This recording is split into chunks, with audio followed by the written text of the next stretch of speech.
നിർണായക നീക്കങ്ങൾ പലതും നടക്കുകയാണ്. ഏറ്റവും ഒടുവിൽ പ്രിയങ്ക ഗാന്ധിയുടെ ചില ഇടപെടലുകൾ അത് BJPയുടെ കണക്കൂട്ടലുകളെ പലതും തെറ്റിക്കുകയാണ്. അവിശ്വാസ പ്രമേയം ഉൾപ്പെടെയുള്ള കാര്യങ്ങളാണ് പ്രിയങ്കയുടെ മുന്നിൽ ഉള്ളത്. ഇന്ത്യ മുന്നണിയിൽ മറ്റ് പല നീക്കങ്ങൾ ഉടലെടുത്തിരിക്കുന്നു. സമാനതകളില്ലാത്ത ഒരു നീക്കം BJPക്കുള്ളിൽ ഉടലെടുത്തിരിക്കുന്നു എന്ന് മനസ്സിലാക്കി കഴിഞ്ഞിരിക്കുകയാണ്. അതായത് 240 MP-മാരിൽ വിപ്പ് ലംഘിച്ച് വോട്ട് ചെയ്യാൻ 40ഓളം MP-മാർ തയ്യാറാകുന്നു എന്ന ഇന്റലിജൻസ് റിപ്പോർട്ടിന്റെ അടിസ്ഥാനത്തിലാണ് പ്രതിപക്ഷം അവിശ്വാസ പ്രമേയം കൊണ്ടുവരാനുള്ള തീരുമാനം.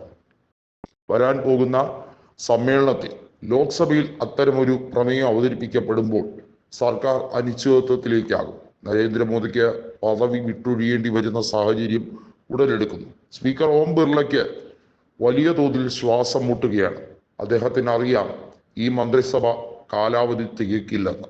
എന്നാലും എത്ര നാൾ എന്നുള്ള രീതിയിലാണ് അദ്ദേഹത്തിന്റെ ആഗ്രഹം. കൃത്യമായി അദ്ദേഹം മന്ത്രിസഭയിൽ അംഗത്വം ഉണ്ടാകണം എന്നതായിരുന്നു എന്നത് നേരത്തെ തന്നെ വ്യക്തമാക്കിയതാണ്.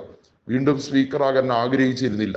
2019-24 കാലഘട്ടത്തിൽ അദ്ദേഹത്തിന്റെ സ്പീക്കർ സ്ഥാനം നിരവധിയായ ചോദ്യങ്ങൾ ഉടലെടുക്കുന്ന സാഹചര്യമാണ് ഉണ്ടാക്കിയത്. നിരവധി MP-മാരെ സസ്പെൻഡ് ചെയ്തുകൊണ്ട് പാർലമെന്റിൽ അസാധാരണ നടപടിയെടുത്തു എന്നുള്ള ഖ്യാതി കൂടി അദ്ദേഹം നേടി.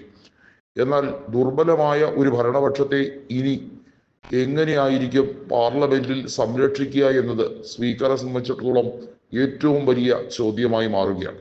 അതുകൊണ്ട് തന്നെയാണ് അദ്ദേഹത്തിനെ മാറ്റാനുള്ള നീക്കം. പകരം അനുരാഗ് താക്കൂറിനെ ആ സ്ഥാനത്തേക്ക് കൊണ്ടുവരാൻ വേണ്ടിയുള്ള ഒരു നീക്കവും നടക്കുന്നുണ്ട്. ഓം ബിർളയെ ക്യാബിനറ്റിലേക്ക് കൊണ്ടുവരാൻ വേണ്ടിയുള്ള നീക്കങ്ങൾ ചർച്ചയിലൂടെ പുരോഗമിക്കുമ്പോൾ അനുരാഗ് താക്കൂർ അതിൽ ഇഷ്ടം ഉള്ള വ്യക്തിയേ അല്ല. കാരണം BJPയുടെ ഏറ്റവും കൂടുതൽ വർഗീയ പരാമർശങ്ങൾ നടത്തുന്ന വ്യക്തികളിൽ ഒരാളാണ് അനുരാഗ് താക്കൂർ. അതുപോലെ തന്നെ കങ്കണ റണൌത്ത് ഉൾപ്പെടെയുള്ളവർ. ഇപ്പോഴത്തെ സാഹചര്യങ്ങൾ അവിടുത്തെ പാർലമെന്റിലെ അംഗബലം ഉൾപ്പെടെയുള്ള കാര്യങ്ങൾ ചർച്ചയാകുമ്പോൾ കേവല ഭൂരിപക്ഷം നഷ്ടപ്പെട്ട BJPക്ക് 200 MP-മാർ നിലവിൽ തികച്ച് അവർക്ക് അനുകൂലമായി വോട്ട് ചെയ്യുമോ എന്നുള്ള കാര്യത്തിലും സംശയം നിലനിൽക്കുന്നുണ്ട്. അവിശ്വാസ പ്രമേയം ഉടലെടുത്താൽ അത് തീർച്ചയായും ബാധിക്കാൻ പോകുന്നത് നരേന്ദ്രമോദിയുടെ ഫ്യൂച്ചർ തന്നെയാണ്. കാരണം അദ്ദേഹത്തിന്റെ ഭാവി തുലാസിലാകും. മറ്റ് രീതിയിൽ പ്രധാനമന്ത്രി സ്ഥാനം മാറി അത് മറ്റൊരാൾക്ക് കൊടുക്കുകയാണെങ്കിൽ തീർച്ചയായും അമിത്ഷാ മോദി കൂട്ടുകെട്ട് എന്നേക്കുമായി അവസാനിക്കാൻ പോവുകയാണ്. ക്യാബിനറ്റ് മന്ത്രിസ്ഥാനം അമിത്ഷായ്ക്ക് നഷ്ടപ്പെടുമോ എന്നുള്ള ഭയത്തിലാണ് ഇപ്പോൾ BJPയിൽ നേതാക്കൾ പലരും. എന്നാൽ രാജ്നാഥ് സിംഗിനും ഗഡ്കരിക്കും ഈ കാര്യത്തിൽ ഏറെ സന്തോഷകരമായിരിക്കും കാര്യം.